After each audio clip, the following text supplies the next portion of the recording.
শুভ সকাল মিস্টার তানভীর সাহেব। সকাল কটা বাজে আমি জানি না, তবে সকালে যে আমেজটা পরিবেশে পরিলক্ষিত হয় তা বেশ উপলব্ধি করতে পারছি। আমার সকালে ঘুম ভাঙতেই চারিদিকটা অন্ধকার দেখলাম, কিন্তু আমার রুমটা তো এরকম ছিল না। হয়তো ঘুমের ঘোরে অন্ধকার দেখেছি, কিন্তু ভ্যাবাচাকা খেলাম কোনো মেয়েলি গলায় সকালের উইশ শুনে। কণ্ঠটা খুব একটা পরিচিত না, তবে মনে হলো এর আগেও শুনেছি কয়েকবার। আমি চোখের পাতা খানিকক্ষণ নাড়িয়ে সামনে তাকাতেই আমি হা হয়ে গেলাম। দেখি নীলা বসে আছে একটি চেয়ারে, আর আমি অন্য একটা চেয়ারে বসে আছি। দড়ি দিয়ে আমার হাত পা বাঁধা আছে। বাঁধন খোলার জন্য হাত পা নাড়াচ্ছি, তখনই আবার নীলা বলল, আপনি যতই খোলার চেষ্টা করেন না কেন, খোলা যাবে না যতক্ষণ না আমি নিজ হাতে খুলে দিব। কেন? আপনি আমাকে এভাবে বেঁধে রেখেছেন কেন? আর এভাবে তুলে আনার মানে কি? নীলা তার চেয়ার টেনে আমার সামনে আরও সরে আসলো। আমি ওর দিকে হা হয়ে তাকিয়ে আছি। একদম আমার মুখ সোজা ওর মুখ এনে বলল, ঢং করেন? দেখি কত ঢং করতে পারেন।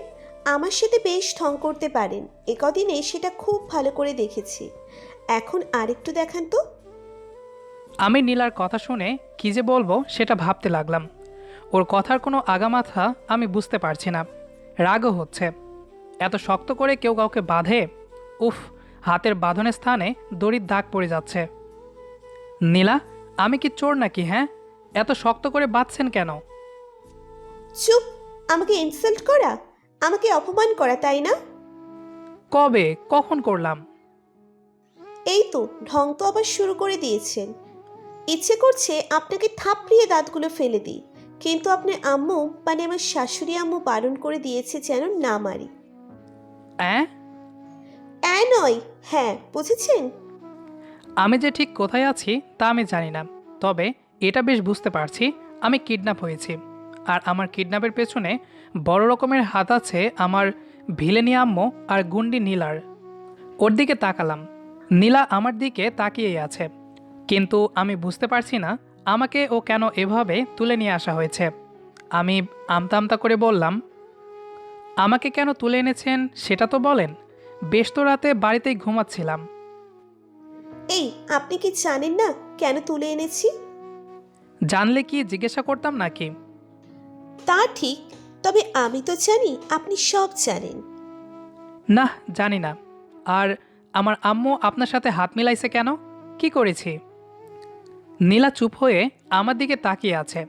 আমি ভাবতে লাগলাম, কি এমন করলাম যার কারণে আমাকে তুলে এনেছে, তাও আবার আমার আম্মুর কথাতে। ধ্যাত, কিছুই মাথায় আসছে না। কি যে করি! এতটাই শক্ত করে বেঁধেছে যে কিছুই করতে পারছি না। পুরুষ মানুষ ততক্ষণ সিংহ থাকে যতক্ষণ সে বাধা না পড়ে। আর ভাবতে হবে না, সকালের খাবারটা খেয়ে নিন, আমি পাঠিয়ে দিচ্ছি।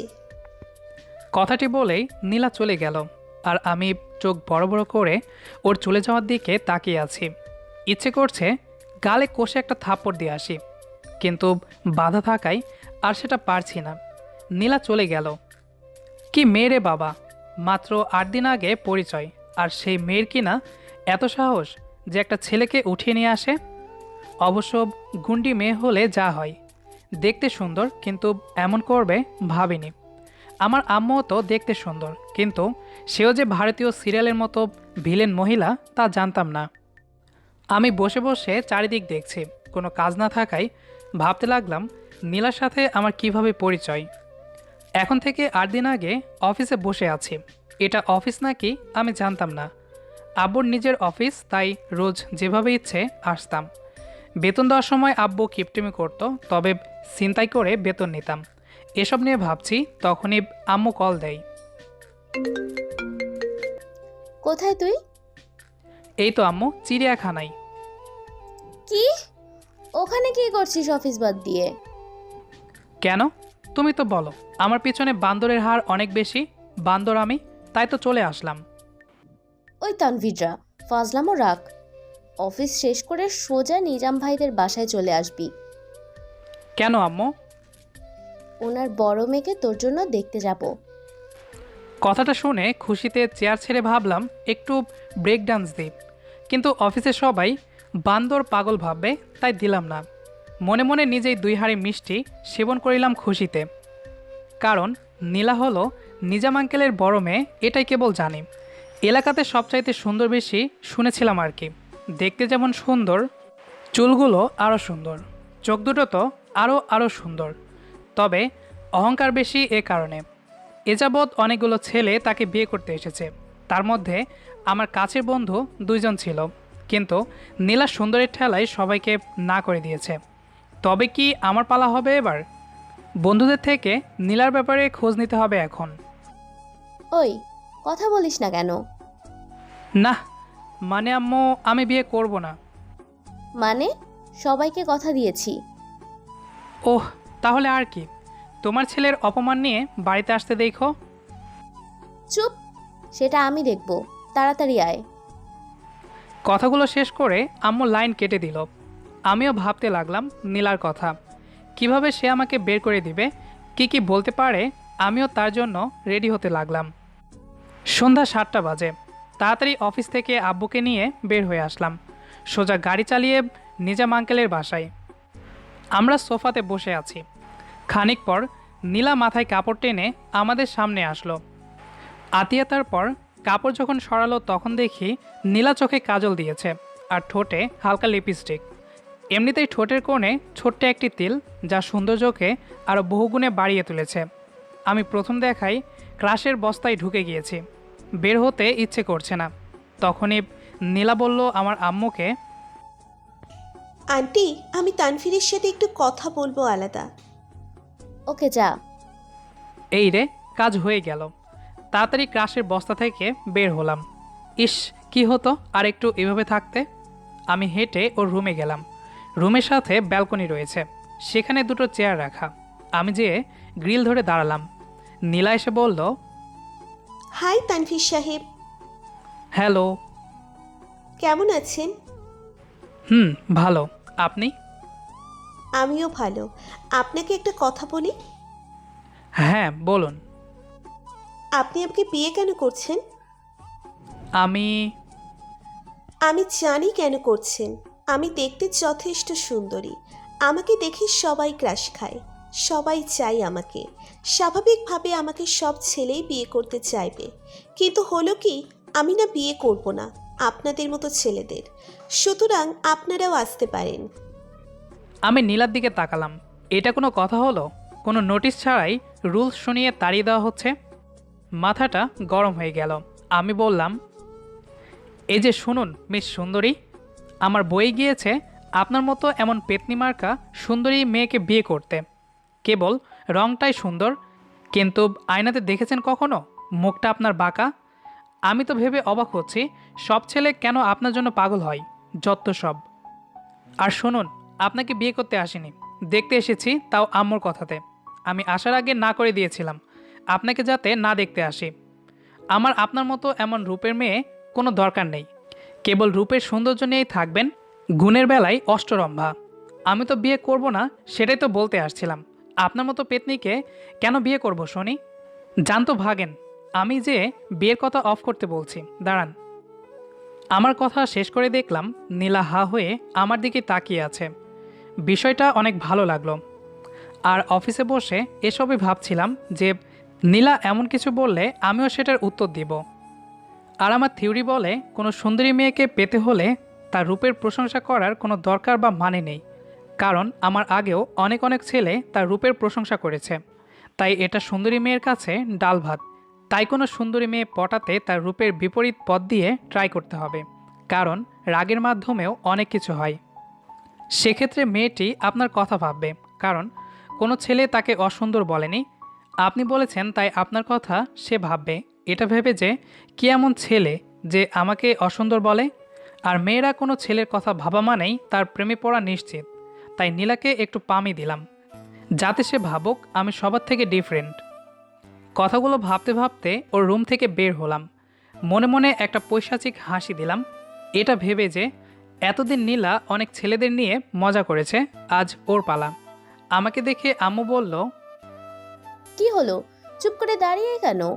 কথা হয়েছে? আম্মু, আমি এই বিয়ে করব না। কি? হুম, করব না বললাম। নীলার মা জানতে চাইলো কেন। আমি বললাম, সরি আন্টি, আপনাদের মেয়েকে আমার পছন্দ হয়নি। আমার কথা শুনে সবাই যেন আকাশ থেকে পড়ল। এমন কথাও নীলার ফ্যামিলিকে শুনতে হবে এটা তারা ভাবেনি। কারণ এর আগে যত ছেলে আসছে সবাই প্রথমে বলেছে মেয়ে দেখতে সুন্দর, পছন্দ হয়েছে। আর আমি প্রথম এটা বললাম। মানে কি পছন্দ হয়নি মানে? মানে আপনার মেয়ে দেখতে কেমন যেন, নাকটা ভোঁতা টাইপ, ঠিকভাবে দেখলে আপনার মেয়ের টেরা টাইপ, দাঁতগুলো কেমন যেন মনে হয় গত 1 মাস ধরে দাঁত ব্রাশ করেনি। ইস, আমি এই বিয়ে করতে পারবো না আম্মু, এর থেকে অনেক ভালো মেয়ে পাবো। তোমাকে তো বলেছিলাম আমি নীলাকে বিয়ে করব না। এমন ব্যাডহপ চেহারার মেয়েকে কে বিয়ে করবে শুনি। আমি গেলাম, তোমরা আসো। কথাগুলো বলে নীলার রুমের দিকে তাকালাম, দেখি রুমের দরজার কাছে দাঁড়িয়ে হা হয়ে আমার কথাগুলো শুনছে। আমি চোখ মেরে চলে আসলাম বাইরে, নিজেই গাড়ি চালিয়ে সোজা বাসায়। নিজেই রাতের খাবার খেয়ে রুমের দরজা লাগিয়ে শুয়ে পড়লাম। মনে মনে নিজেই বললাম, এবার কেমন লাগে বিয়ে করতে আসা সব ছেলেকে তুমি নিজে অপমান করে বের করে দিতে, বলতে তোমার মতো ছেলে আমার মতো মেয়ের কাছে কিছুই না, এখন ঠেলা সামলাও। এভাবেই দিনগুলো যাচ্ছিল। বাসায় আম্মু আব্বু খুব একটা কথা বলতো না আমার সাথে। আমি চেষ্টা করেছি, কিন্তু আম্মু খালি রাগী দৃষ্টিতে চেয়েছে বলে ভয়ে আর বলিনি। সেদিন রাতে আমি বন্ধুদের বাসা থেকে আড্ডা দিয়ে বাড়িতে আসছি, তখন রাত 12টা পার হয়ে গিয়েছে। বাড়িতে এসেই টানটান হয়ে শুয়ে পড়েছি। আর সকাল হতে আমি আজ এখানে। এই যে তানভীর সাহেব, কি ভাবছেন কি হ্যাঁ? নীলার ডাকে চমকে উঠি। সামনে তাকিয়ে দেখি নীলা তার চেয়ারে বসে আছে কাচ্চি বিরিয়ানি নিয়ে। আহ, দেখেই যেন জিভে বৃষ্টি শুরু হলো। আমাকে অবাক করে দিয়ে ও আরও কাছে এসে আমাকে খাইয়ে দিল। আমি খাচ্ছি আর ও বলল, আপনার আম্মুকে পুরো ঘটনা সব বলতেই তিনি এই প্ল্যান করে আপনাকে কাল রাতে আমি তুলে আনি আপনার আম্মুর কথাতে, কারণ তিনি বলেছিল আপনাকে তুলে নিয়ে বিয়ে করে তবেই ফিরি। কথা বলতে বলতে খাওয়া শেষ হয়ে গেল। আমার দিকে তাকালো কিছুক্ষণ, তারপর আমার কাছে এসে আমাকে আরও অবাক করে দিয়ে আমার বাঁধন খুলে দিল। আমি যেন প্রাণ ফিরে পেলাম। হাতের দিকে তাকিয়ে দেখি হাতে দড়ির দাগ পড়ে গিয়েছে। নীলা বলল, আমি সুন্দর তা জানতাম, আমি ভাবিনি আমাকে এভাবে কেউ রিজেক্ট করতে পারে। আমি ভাবতাম আমি সবচাইতে বেশি সুন্দরী, তাই সব ছেলেদের অন্যরকমভাবে কথা শুনিয়ে ফিরিয়ে দিতাম। আপনাকেও এটা করতাম, কিন্তু তার আগে আপনি এভাবে আমাকে রিজেক্ট করবেন ভাবিনি। আমি কি দেখতে আসলেই ট্যারা? দেখতে কি আসলেই পচা নাকের কেউ? দেখুন তো আমার দাঁত কি কালো? আমি কি কেবল সৌন্দর্য নিয়েই থাকি? আমি কি পেতনির মতো দেখতে? আমি নীলার কথাগুলো শুনে বোবার মতো বসে রইলাম। না না, সে এমন মোটেও নয়। আমি তো কেবল তাকে রাগানোর জন্য আর একটা ছেলের বিয়ে করার আশাটা সে নিমিষেই নষ্ট করে দিত বলে তার পরিস্থিতি কেমন হতো সেটা বোঝানোর জন্য এমন করেছি। সত্যি বলতে আমারও ওই দিন খারাপ লেগেছিল। কথা কেন বলছেন না? আর আপনি চলে যেতে পারেন, আপনাকে মুক্ত করে দিলাম। আসলে আমি আপনার কাছে অসুন্দর যা সবার কাছে সুন্দরী। সেদিন অমনভাবে কথাগুলো বলেছিলেন, সেদিন খুব খারাপ লেগেছিল, কারণ আমিও এভাবে ছেলেদের রিজেক্ট করে দিতাম। পরে আপনার কথা আমার খুব মনে পড়তো। কখন যে আপনার প্রতি ভালো লাগা চলে আসছে বুঝিনি। যান, আপনি আমাকে না পছন্দ করলে আপনাকে জোর করে বিয়ে করব না। আমি নীলার দিকে তাকিয়ে আছি। সুন্দর মুখটা যেন কালো মেঘে ঢাকা পড়ে গিয়েছে। আমি বসে আছি, নীলা তাকিয়ে আছে আমার দিকে। আমি উঠে দাঁড়ালাম। কিছু না বলেই আমি ওর হাতটা ধরলাম। আমার দিকে চোখ বড় বড় করে তাকালো। আমি বললাম, যদি বলি আমি আপনাকে পছন্দ করি, যদি বলি আপনাকে আমার বেশ ভালো লাগে, যদি বলি আমার মনে 4 দেওয়ালে আপনিও ঘুরে বেড়াচ্ছেন, যদি বলি আপনাকে আমার অনেক অনেক বেশি পছন্দ, আপনি মোটেও পেতনিদের মতো দেখতে না, চোখ দুটো অনেক সুন্দর, মুখটা বেশ উজ্জ্বল, মায়াবী, প্রাণন্তর, দাঁতগুলো সৌন্দর্যের প্রতীক, যদি বলি আমি আপনাকে বিয়ে করব, আপনি আমার বউ হবেন। কথাগুলো বলার পর নীলা আমার দিকে কেমন দৃষ্টিতে তাকালো, যেন ছলছল আখি পানে উদাসী হয়ে চেয়েছে সে। আমি মুচকি হাসলাম। তখনই বড় রকমের অবাক হলাম নীলা ঝটকা মেরে আমার হাত ছাড়িয়ে বলল, এই তো আমি এখন তাহলে অনেক সুন্দরী। চান আপনার মতো ক্যাবলাকান্তকে আমার মতো মেয়ে কখনোই বিয়ে করবে না। চান ভাগেন তো, বয়ে গেছে আপনাকে বিয়ে করতে। এমন কত ছেলে পাগল আমার জন্য। আমি কিছু বললাম না। রাগ লজ্জা অপমানে যেন সব গোলমেলে মনে হচ্ছে। আমি মাথাটা নিচু করে চলে আসতে যাব, তখনই নীলা আমার হাত ধরে বলল, আহারে, রাগ করেছেন? তাহলে আরও শুনুন। যদি আমি বলি আপনার আমি বউ হব, তবে কি আপনি আমার সাথে নেবেন? যদি বলি আপনাকে আমার সব ভালোবাসা দেব, আমাকে বিয়ে করবেন? আমি কিছু বললাম না। নীলার হাত শক্ত করে ধরে কাছে টেনে নিলাম। বাইরে বের হতেই আমি আরও বোকা হয়ে চেয়ে রইলাম, কারণ আমি যেখানে বন্দি ছিলাম সেটা আর কোথাও না, আমাদের বাড়ির গুদাম ঘরে। কোনোদিন আসেনি বলে ভেতরটা অচেনা। হাই রে, কি করলাম আমি! তবে সে যাই হোক, নীলা এখন আমার। নীলার থেকে মোবাইল নিয়ে আম্মুকে কল দিয়ে বললাম, মাননীয় সিরিয়ালি ভিলেনি, আপনার একান্তভাবে জানানো হচ্ছে যে আপনার ছেলে এখন আপনার বোমার সাথে আছে। তাকে এখন তার বাড়িতে রেখে আসতে যাচ্ছি। আপনি দয়া করে বিয়ের ব্যবস্থা করুন। বান্দর ছেলে, বিয়ের ব্যবস্থা তো করাই আছে, কেবল তোরা সম্মতি দিলেই হবে। টুট টুট, লাইনটা কেটে দিলাম। নীলাকে নিয়ে হাঁটছি, তবে চুপ করে আছি। রিক্সা পেয়ে তাতে উঠে বসলাম। সোজা নীলাদের বাড়ির সামনে চলে এসেছি। নীলা নামলো। কি ব্যাপার, চুপ হয়ে গেলেন কেন? আগে ভাড়াটা দিন। কি, আমি দেব? আপনি দিবেন? না, আপনি দেন। বিয়ের পর তো আমাকে সব দিতে হবে। ইস, কত টাকা খরচ হবে ভাবছি। শ্বশুরের থেকে অনেক টাকা যৌতুক নিতে হবে। নীলা বলল, চুপ বান্দর।